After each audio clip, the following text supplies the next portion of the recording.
As PM பல திட்டங்கள introduce பண்ணியிருக்காரு. ஒரு கிளீன் இண்டியாவா சொல்லலாம், ஒரு டிமானிட்டைசேஷனா சொல்லலாம், ஒரு டிஜிட்டல் இண்டியாவா சொல்லலாம், இன்ஃப்ராஸ்ட்ரக்சர் மாடர்னைசேஷன், ரயில்வே மாடர்னைசேஷன் இப்படி சொல்லிக்கிட்டே போலாம். பல திட்டங்கள்.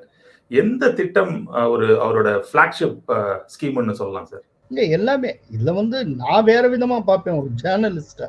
என்ன பொறுத்தளவுல இந்த தேசத்தின் முகத்தை மாற்றி வைத்த ஒரு மிகப்பெரிய சாதனை அப்படின்னா, அவர 370 அப்ரிகேட் பண்ணது.